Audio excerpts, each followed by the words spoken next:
Hi everyone, I'm Dr. Evelyn. Let's talk about dental disease. Dental disease is one of the most common ailments that we diagnose as veterinarians in dogs and cats. Both pets and people can get dental disease. However, in people, we tend to see tooth decay and cavities, whereas in dogs and cats, we tend to see periodontal disease. Periodontal disease is disease of the gums, usually involving bacteria getting under the gum line and causing an infection, inflammation, that can then lead to more serious problems. This is a very serious issue, especially in pets over the age of 4. In fact, over 85% of dogs and cats over the age of 4 will have some form of periodontal disease that's diagnosed at their visits. Periodontal disease causes a lot more than just stinky breath and tartar buildup. That's usually what you can notice at home. Underneath the gum line, it can destroy bone, it can destroy the ligaments that hold the teeth in place.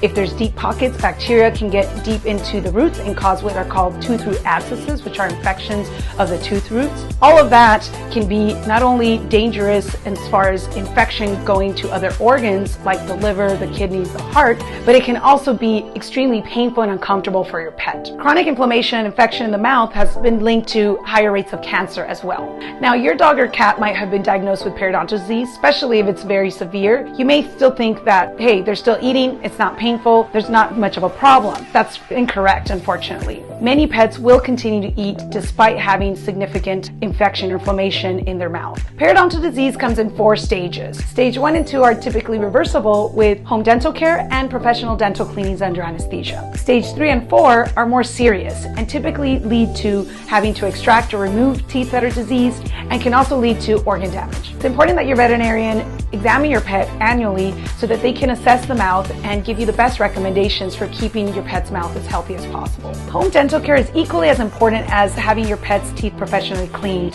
annually. Home dental care is going to allow you to remove the plaque and tartar before it builds up, remove the bacteria before it causes significant damage, and help your dog's breath smell much better. Like people, it is recommended to brush your pet's teeth daily. If it's not possible to do it daily, it's recommended to at least do it every other day. Unfortunately, any less often that you brush your pet's teeth, it's not going to be as beneficial to reducing the bacteria and inflammation that comes with dental disease. If your pet's not amenable to letting you brush their teeth, at Petsadina we do have other alternatives for home dental care. Other alternatives include dental wipes, oral rinses, drinking water additives, dental diets, and dental chews. For more alternatives on how to keep your dog and cat's teeth healthy, please see our video on home dental care. If we can tackle periodontal disease early on, we can usually manage it, and as I said earlier, we can typically reverse it. One of the ways to manage periodontal disease is through professional dental cleanings with your veterinarian. I'd like to highlight the importance of professional dental cleanings and the difference between professional dental cleanings under anesthesia and non-anesthetic dentals that can be offered at other places. A professional dental cleaning typically requires general anesthesia because we have to do a thorough assessment of your pet's mouth.